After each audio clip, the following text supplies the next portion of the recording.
Hello everyone, मेरा नाम है उत्कर्ष मिश्रा और आज हम लोग एक नया चैप्टर करेंगे, the story of village Palampur. इस वीडियो के अंदर हम सारे इम्पॉर्टेंट पॉइंट्स को कवर करेंगे। वीडियो हमारी पॉइंट टू पॉइंट रहेगी, जिससे आप लोगों को समझने में काफ़ी ज़्यादा आसानी और को सारी जितने भी इस टॉपिक के इम्पॉर्टेंट पॉइंट्स हैं वो सारे कवर किए गए हैं। उम्मीद करता हूँ आप ये पूरी वीडियो को देखोगे। अगर आप ये पूरी वीडियो को देखोगे तो ही आपको इस चैप्टर से रिलेटेड कोई डाउट नहीं रहेगा, ये मेरी गारंटी है। लेकिन अगर आप बीच में ही वीडियो को छोड़ के भाग जाते हो तो इसकी कोई गारंटी मैं ले नहीं सकता। क्लियर? तो शुरुआत करते हैं हमारा the story of village Palampur इस चैप्टर से। तो सबसे पहले हम इस जो विलेज है इसके बारे में थोड़ा एक ओवरव्यू समझने की कोशिश करते हैं पालमपुर के बारे में। तो जो पालमपुर है वो एक हाइपोथेटिकल विलेज है, यानी एक इमेजनरी विलेज है। रियल लाइफ में कोई ऐसा विलेज नहीं है। और इस पालमपुर के अंदर यहाँ पे फार्मिंग जो है एक मेन एक्टिविटी है, यानी यहाँ के लोग जो हैं वो खेती करते हैं, फार्मिंग करते हैं, एग्रीकल्चर में बहुत ज़्यादा इन्वॉल्व हैं। लेकिन यहाँ के लोग केवल एग्रीकल्चर ही नहीं करते, कुछ और एक्टिविटीज़ भी करते हैं। वो स्मॉल स्केल मैन्युफैक्चरिंग में इन्वॉल्व हैं, डेयरी हो गया, ट्रांसपोर्ट हो गया, और भी बहुत तरीके की चीज़ें हैं जिसमें वो इन्वॉल्व हैं। क्लियर? तो ये कुछ तो था थोड़ा ओवरव्यू। अब इसके पालमपुर के बारे में थोड़ी और चीज़ें हम समझते हैं। सबसे पहले जो पालमपुर विलेज है, अगर आप वहाँ से 3 किलोमीटर आगे जाओगे तो आप लोगों को एक बहुत ही बड़ा गांव मिलेगा। उस गांव का नाम है रायगंज। ठीक है, 3 किलोमीटर आप आगे गए तो आपको एक बड़ा गांव मिलेगा रायगंज। और रायगंज से अगर आप आगे जाओगे तो आपको एक छोटा सा टाउन मिलेगा, उस टाउन का नाम है शाहपुर। ये आपको बस ध्यान में रखना है। और आप इन रोड पे अगर देखोगे तो आपको यहाँ पे बहुत सारी जीप्स देखने को मिलेंगी, ट्रैक्टर्स देखने को मिलेंगे, टांगा, ट्रक, बुल कार्ट्स देखने को आपको मिलेंगे। तो यहाँ पर आप वैरायटी ऑफ ट्रांसपोर्टेशन के भी आप लोगों को साधन देखने को मिलते हैं। अगर हम बात करें इस विलेज के अंदर, तो इस विलेज के अंदर 450 फैमिली रहती है। और इस 450 फैमिलीज़ के अंदर 80 फैमिलीज़ ऐसी हैं जो अपर कास्ट की हैं, और इनके जो घर बने हुए हैं वो सीमेंटेड हाउस हैं। ठीक है, मिट्टी के घर नहीं है, पक्के घर इन्हें हम कहते हैं, पक्के घर इनके बने हुए हैं। और 450 का 1/3% कितना होता है ये मुझे आप लोग कमेंट करके ज़रूर बताइए। ठीक है, ये आप लोगों का काम है। तो अगर हम बात करें 450 का जो 1/3% जो लोग हैं वो एससी और दलित हैं। और इनके जो घर हैं वो किसके बने हैं? मड एंड स्ट्रॉ के बने हैं। मड एंड स्ट्रॉ करने का मतलब होता है कि इनके जो घर हैं वो कच्चे हैं, मिट्टी के बने हैं इनके घर। क्लियर? अगर यहाँ पे हम इलेक्ट्रिसिटी की बात करें तो इस गांव के अंदर इलेक्ट्रिसिटी हर एक घरों में है। Most of the houses have the connections. और यहाँ पे ट्यूबवेल्स जो हैं वो इलेक्ट्रिसिटी से चलती हैं। और भी यहाँ पे छोटे छोटे स्मॉल बिजनेसेस है जो जहाँ पर इलेक्ट्रिसिटी का यूज़ किया जाता है, और बिजनेसेस उनके चलते हैं। क्लियर? अगर बात करें यहाँ की स्कूल्स की, तो यहाँ पे 2 प्राइमरी स्कूल्स और एक हाई स्कूल है।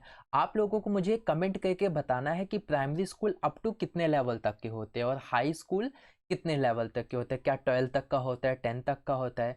प्राइमरी स्कूल क्या 10 तक का होता है, 12 तक का होता है, या 5th तक का होता है? ये आप मुझे कमेंट करके ज़रूर बताइए। अगर हम बात करें मेडिकल फैसिलिटीज़ की, यहाँ पर हेल्थ फैसिलिटीज़ की बात करें, तो यहाँ पर एक प्राइमरी हेल्थ सेंटर और एक प्राइवेट डिस्पेंसरी हमें यहाँ पर देखने को मिलती है। तो ये कुछ तरह पालमपुर का इंट्रोडक्शन, पालमपुर में कितनी फैमिलीज़ रहती हैं, उन फैमिलीज़ में कितने कितने लोगों के पास पक्के घर है, कितने लोगों के पास कच्चे घर हैं, और इलेक्ट्रिसिटी कितने लोगों के पास है, स्कूल्स, मेडिकल, ये सारी चीज़ें हमने पढ़ी। अब हमारा जो मोस्ट इम्पॉर्टेंट टॉपिक है, यहाँ से क्वेश्चन बनता है, तो इस टॉपिक को ज़रूर आप लोग अच्छे से समझना। टॉपिक का नाम है ऑर्गेनाइजेशन ऑफ प्रोडक्शन, यानी कोई भी चीज़ जो हम प्रोड्यूस करते हैं, कोई भी चीज़ जो हम बनाते हैं, उसको लेकर क्या क्या रिक्वायरमेंट होती है। ठीक है, या फिर कह लो इससे एक एग्जाम में बहुत इंपॉर्टेंट क्वेश्चन भी बनता है, what are the factors of production. ये एग्जाम में एक बहुत इंपॉर्टेंट क्वेश्चन है, तो इसे नोट डाउन जरूर कर लेना, इसे यहाँ पे स्टार बना लो, ये बहुत इंपॉर्टेंट क्वेश्चन है। क्लियर? तो जो ऑर्गेनाइजेशन होता है प्रोडक्शन के, तो उसमें 4 चीज़ें डिपेंड करती हैं। पहला हमारा आता है लैंड, दूसरा आता है लेबर, थर्ड आता है फिजिकल कैपिटल, और फोर्थ हमारा आता है ह्यूमन कैपिटल। एक एक करके इन सब पे बात करते हैं। तो सबसे पहला जो रिक्वायरमेंट होती है वो होती है लैंड की। आप कोई भी चीज़ अगर प्रोड्यूस करते हो तो ऐसा नहीं है कि आप उसे हवा में प्रोड्यूस करोगे, उसके लिए आप ज़मीन चाहिए होगी। या तो आप खुद, आपके पास खुद की ज़मीन होगी, अदरवाइज़ या तो आप उसे रेंट पे ले लोगे, कोई दुकान हो गई, कोई फ्लोर हो गया, आप उसे रेंट पे ले लोगे। तो रिक्वायरमेंट सबसे पहले होती है लैंड की।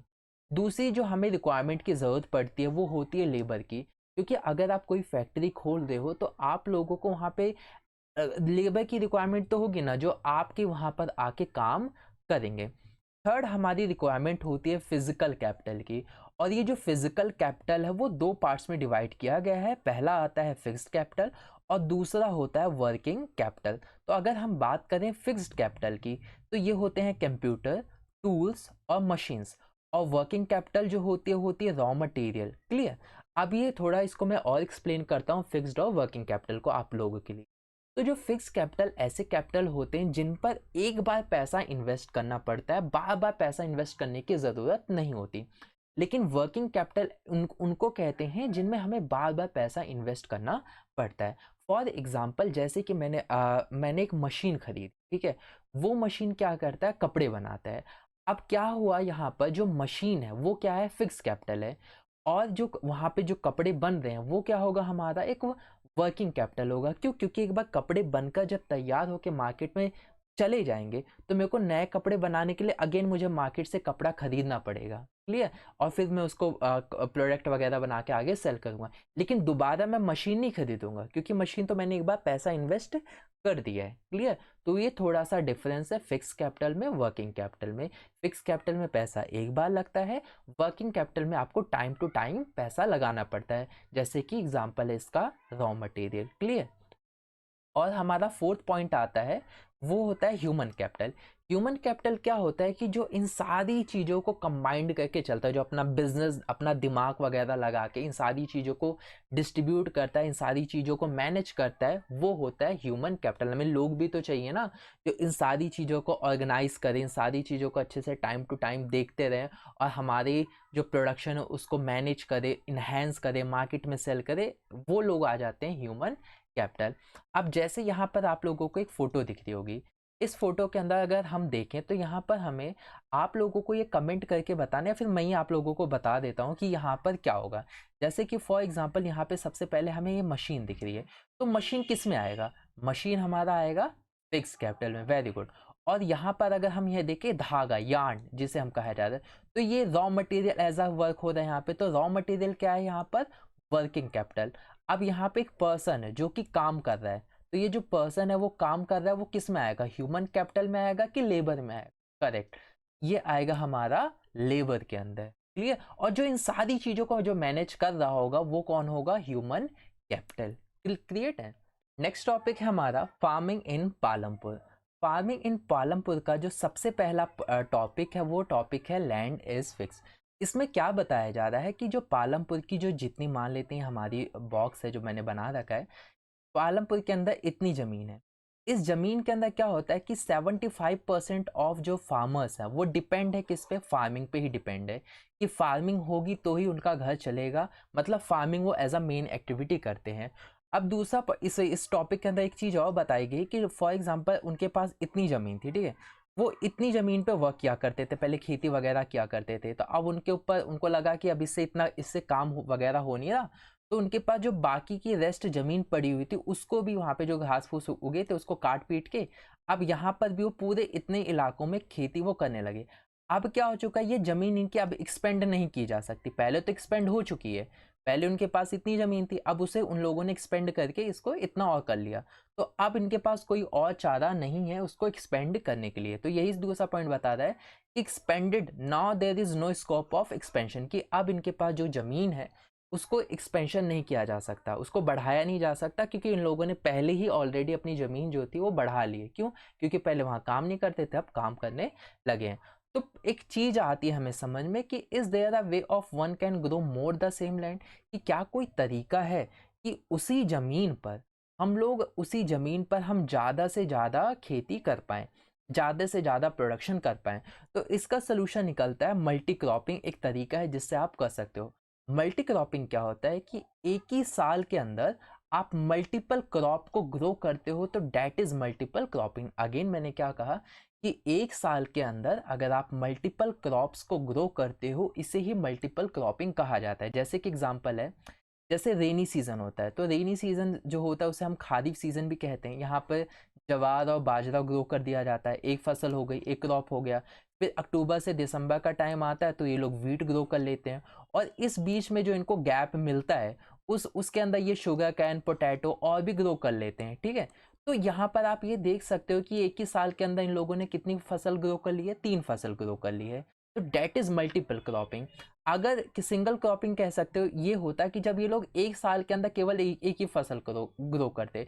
जैसे फॉर एग्जांपल इन्होंने केवल वीट ही ग्रो की है, फिर पूरे साल इन्होंने इनकी ज़मीन खाली पड़ी रही और इन लोगों ने कुछ भी नहीं किया, तो वो हो जाता सिंगल क्रॉपिंग। मल्टीपल क्रॉपिंग, आप एक ही साल के अंदर बहुत सारी फसल्स को ग्रो करते हो, मल्टीपल क्रॉप्स को। क्लियर? तो उम्मीद करता हूँ ये चीज़ आपको समझ में आ गई होगी। दूसरा पॉइंट क्या बताता है कि मॉडर्न फार्मिंग का ये लोग यूज़ करते हैं। इसे एक और नाम से जाना जाता है, इसे ग्रीन रेवोल्यूशन के नाम से भी जाना जाता है, ठीक है? और ये हुआ था 1960s में हुआ था। क्लियर? तो हमारे देश के अंदर पहले अगर हम थोड़ा बैकग्राउंड समझें अपने देश के बारे में, तो हमें ये पता चलता है कि हमारे देश के अंदर ना लोग फार्मिंग तो बहुत ज़्यादा किया करते थे, लेकिन फार्मिंग के इतने लोग इंगेज है फार्मिंग एक्टिविटी में, तो भी हमारा प्रोडक्शन नहीं हो पाता था। हमें वीट के लिए, हमें अपने अनाज के लिए, चावल के लिए, गेहूं के लिए हमें बाहर की जो कंट्रीज हैं उनके ऊपर डिपेंड रहना पड़ता था। वो लोग हमें दिया करते थे। और मजे की ये देखो कितना शॉकिंग बात है कि भारत के देश के अंदर सबसे ज़्यादा फार्मिंग वही होती है। तो ऐसी बात होगी कि पूरे साल आपने एक सब्जेक्ट को पढ़ा और उसी सब्जेक्ट में आप फेल हो रहे हो। क्लियर? तो यहाँ पर इसको बचाने के लिए, ऐसा ना हो हमारे देश के अंदर, इसके लिए 1960s में क्या हुआ था, ग्रीन रेवोल्यूशन आया था। ग्रीन रेवोल्यूशन हुआ था, या इसे मॉडर्न फार्मिंग भी कहा जाता है। इसके अंदर क्या किया गया था कि HYV सीड्स का यूज किया गया था। अब ये जो HYV सीड्स हैं, ये क्या होते थे, बहुत ही, एक मिनट, क्या, जो हमारे HYV सीड्स होते हैं, ये बहुत ही ऐसे सीड्स होते थे कि अगर आप, ये आपकी ज़मीन है, अगर आप यहाँ पे HYV सीड्स को ग्रो करोगे तो जो प्रोडक्शन होती है था ना, उसको काफ़ी ज़्यादा इंक्रीज कर देता था। अगर जैसे नॉर्मल सीड्स, एक एग्जांपल ले लेता हूँ मैं। जैसे अगर ये खेत है हमारा, इस खेत के अंदर अगर मैं नॉर्मल सीड्स को ग्रो कर रहा हूँ तो यहाँ पे 400 केजी मतलब हमारा वीट निकला। लेकिन अगर मैं HYV सीड्स का यूज़ करूँ तो उसी ज़मीन पे हमारा 800 किलो निकल सकता है, 900 किलो निकल सकता है, ठीक है। डिप मतलब ये क्या कर सकता है, प्रोडक्शन को हमारी बहुत ज़्यादा इंक्रीज कर दे रहा है, 600 किलो कर देगा, कुछ भी हो सकता है नंबर ये। क्लियर? तो हम इतना समझते हैं कि HYV सीड जो होती हैं वो प्रोडक्शन को इम्प्रूव कर देती हैं, पहला चीज़ ये। दूसरी चीज़ क्या होता है कि जब आप खेती करते हो ना, तो जब आप मल्टीपल क्रॉपिंग कर रहे हो, तो क्या चाहिए होता है कि जो सॉइल होता है उसको थोड़ा रेस्ट भी चाहिए होता है, क्योंकि वो उसने अभी इतना फसल ग्रो किया तो थक सा गया, उसकी जो फर्टिलिटी वो बहुत कमज़ोर सी हो गई है। इसके लिए वो क्या चाहता है, रेस्ट चाहता है। तो फार्मिंग इतना ज़्यादा फार्मर्स के ऊपर बर्डन पड़ा रहता है कि खेती करनी है, खेती करनी है। तो इस वजह से वो क्या करते हैं, सॉइल की फर्टिलिटी को बढ़ाने के लिए वो लोग क्या करते हैं, फर्टिलाइजर्स का यूज़ करते हैं, जिससे सॉइल की फर्टिलिटी बढ़ जाती है। अब क्या होता है कि फसल ग्रो करते करते ना, कि फसलों में कीड़े लगने का डर लगता है। ऐसे कीड़े मकोड़े होते हैं जो फसलों को खराब भी कर सकते हैं। तो ऐसे में जो फार्मर्स होते हैं वो पेस्टिसाइड्स का यूज़ करते हैं। जो पेस्टिसाइड्स का यूज़ करते हैं उससे क्या होता है कि जो कीड़े मकोड़े होते हैं वो मर जाते हैं, और फार्मर्स की जो फसल है वो डिस्ट्रॉय नहीं होती, बच जाती है। अब फार्मिंग के अंदर सबसे इम्पॉर्टेंट जो ज़रूरत की चीज़ होती इरिगेशन, क्योंकि इस मॉडर्न फार्मिंग के अंदर पानी की रिक्वायरमेंट बहुत ज़्यादा होती है, और पानी ऑफ कोर्स चाहिए एग्रीकल्चर के लिए। तो पानी का ये लोग कुछ सोर्सेज से ले सकते हैं, जैसे कि कैनल्स का यूज़ कर सकते हैं, या फिर पंप सेट्स का यूज़ कर सकते हैं, या फिर डैम से भी पानी ले सकते हैं। डैम से एक और फ़ायदा होता है कि इलेक्ट्रिसिटी भी जनरेट की जा सकती है। लेकिन हर किसी के गांव के बगल कैनल नहीं होगा, डैम नहीं होगा। लेकिन एक चीज़ है, वो पंप सेट्स का यूज़ बहुत ज़्यादा आपको देखने को मिलेगा। कैनल्स हर जगह नहीं है, डैम्स हर जगह नहीं है, लेकिन पंप सेट आपको हर जगह देखने को मिलेगा। बहुत सिंपल होता है, आपके घर में पीने की पानी की मोटर लगी होगी ना, सेम उसी तरीके से होता है, समरसेल रखा होगा। वो क्या करता है, ज़मीन के नीचे से पानी को निकालता है, और यही लोग करते हैं, ज़मीन के नीचे से पानी निकालते हैं और फार्मिंग करते हैं। अब क्योंकि फार्मिंग के अंदर ये चीज़ जान लो कि बहुत ही ज़्यादा जल्दी काम हो, तो ये लोग क्या करते हैं, मशीनरी का यूज़ करते हैं। फार्म मशीन जैसे ट्रैक्टर्स है, पहले लोग खुद ही किया करते थे, मैन्युअली वर्क हुआ करता था। लेकिन जैसे ही मशीन्स का यूज़ करने लगे, कई दिनों का काम घंटों में ख़त्म होने लगा। क्लियर? पैसे भी बचते थे, टाइम भी बचता था। तो फार्म मशीनरी ने क्या करते हैं, बूस्ट करने लगा, फार्मिंग एग्रीकल्चर को बूस्ट करने में इस सारी चीज़ों ने बहुत बड़ा रोल प्ले किया। इवन इससे इतना ज़्यादा प्रोडक्शन हुआ, इतना ज़्यादा प्रोडक्शन हुआ कि एक टाइम हमारे पास ऐसा हुआ करता था कि जब हम अनाज के लिए दूसरी कंट्रीज़ पे डिपेंड हुआ करते थे, लेकिन over the years in techniques का यूज़ करके इतना फ़ायदा हमें पहुंचा कि अब हम लोग खुद दूसरी कंट्रीज़ को सप्लाई कर रहे हैं कि भाई तुमको चाहिए तो तुम अब हमसे ले सकते हो। क्लियर? इतना ज़्यादा हम लोगों ने प्रोडक्शन किया है। और इसका जो इस मॉडर्न फार्मिंग का सबसे ज़्यादा जो फ़ायदा है वो उत्तर प्रदेश, हरियाणा, पंजाब, इन सब जगहों पे हमें और ज़्यादा देखने को मिलता है। और भी जगहों पे हुआ है, पर ये जगह कुछ ज़्यादा मेन है। क्लियर? अब अगला टॉपिक आता है, विल द लैंड सस्टेन।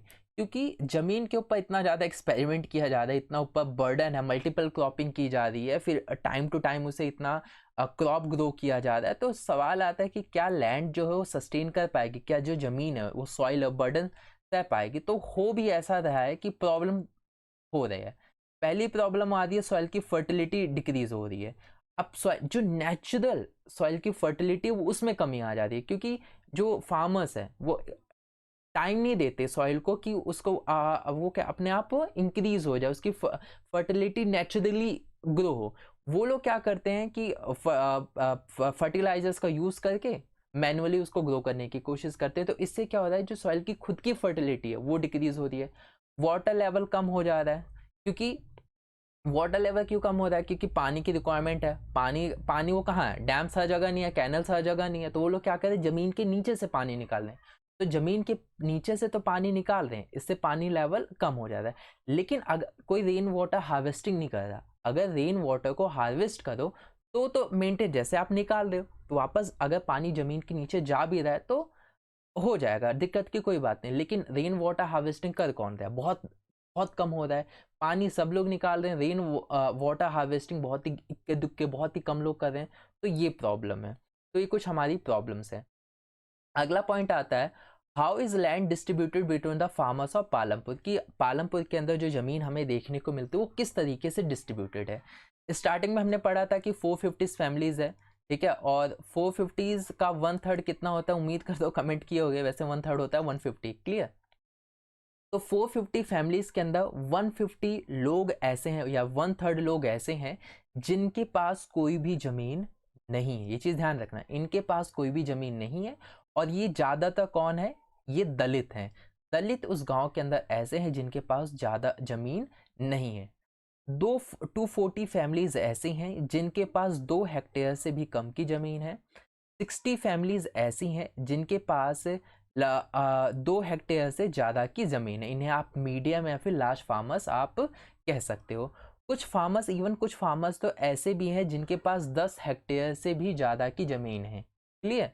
तो यहाँ पे जो डिस्ट्रीब्यूशन है इस तरीके से हमें देखने को मिलता है। अब क्योंकि फार्मिंग हो रही है यहाँ पे, तो फार्मिंग के लिए लेबर की भी रिक्वायरमेंट होती है। ज़मीन आपके पास बहुत ज़्यादा, ज़मीन छोटा है नहीं कि आप खुद ही कर लोगे।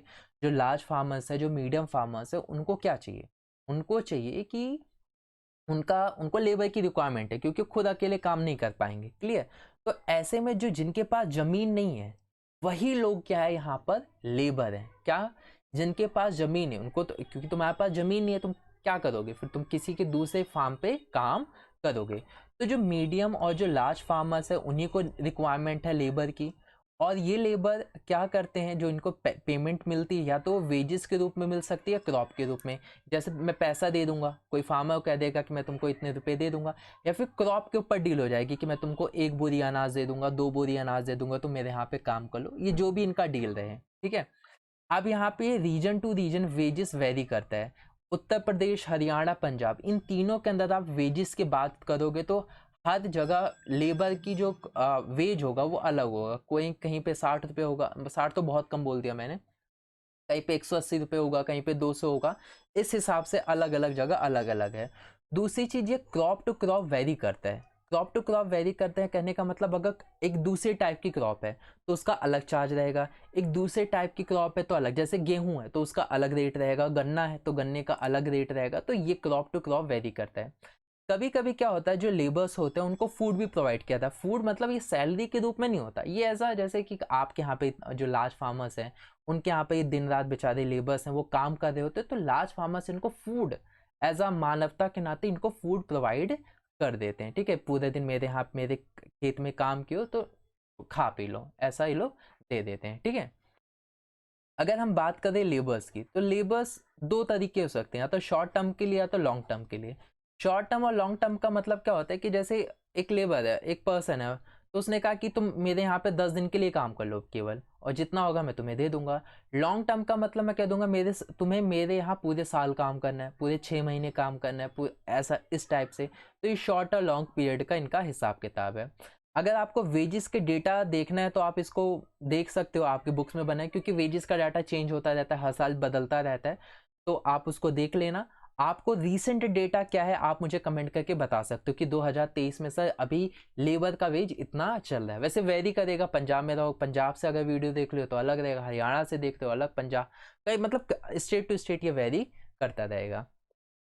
अगला टॉपिक है हमारा the capital needed in farming. ये चीज आप लोगों को अच्छे से समझनी है कि जो फार्मिंग होती है उसके अंदर कैपिटल इंटेंसिव होता है, यहाँ पे पैसा बहुत ज्यादा लगता है, बिना पैसा की खेती करना बहुत मुश्किल है। छोटी जमीन है तो उस हिसाब से पैसा लगेगा, बड़ी जमीन है तो ऑफकोर्स ज्यादा लगेगा, तो उस हिसाब से आप पैसा तो लगता है, कैपिटल नीडेड फार्मिंग है।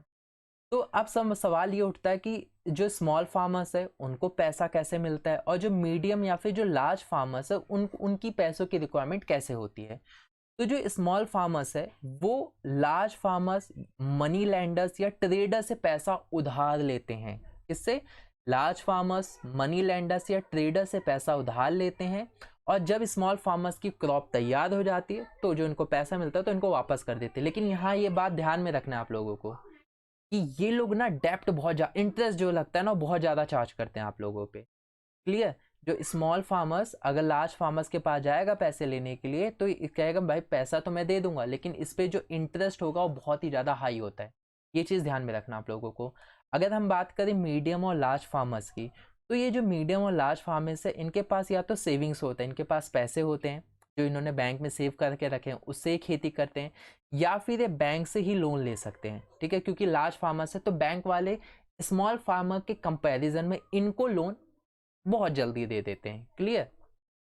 तो ये आती है अब sale of surplus extra farm products, या फिर हम कह ले सरप्लस। क्या होता है सरप्लस को? अगर मैं एक शब्द में बोलूं तो इसे हम एक्स्ट्रा कह सकते हैं। अगर अभी भी नहीं समझ में है तो अब समझो क्या होता है कि जैसे फॉर एग्जांपल एक फार्मर है, उसने 6 किलो अपना वीट ग्रो किया। क्लियर? 6 किलो के हिसाब से उसने ग्रो किया। अब उसने कहा कि 100 किलो उसने कंजप्शन के लिए रख लिया कि पूरे साल मुझे 100 किलो मेरा काम हो जाएगा, बाकी के कितने बच गए उसके 500 किलो। 500 किलो का करेगा क्या? वो मार्केट में जाके बेच देगा। तो जो मार्केट में जो बेच रहा है तो उसके पास जो 500 किलो क्या बचा? वो एक्स्ट्रा बचा। तो एक्स्ट्रा जो उसके पास बच गया डेट इज कॉल्ड सरप्लस, वही सरप्लस है। उसको मार्केट में बेचेगा, मार्केट में जब उसको पैसा मिलेगा तो उससे वो क्या करेगा? या तो वो सेव कर सकता है, या तो उसको मशीन्स में इन्वेस्ट कर सकता है, या तो उसे लोन के लिए दे सकता है। लोन किसको देगा? वही छोटे मोटे फार्मर्स को।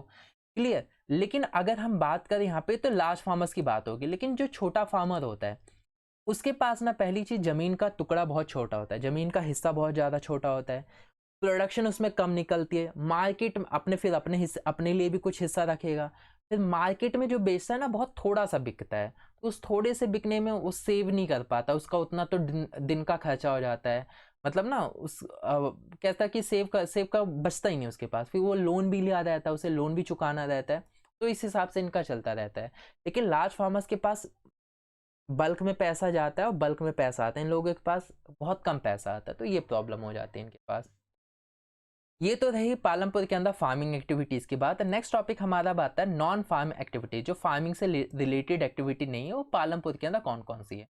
तो सबसे पहला है डेयरी, और यहाँ पे है मैन्युफैक्चरिंग जो कि स्मॉल स्केल पे की जाती है।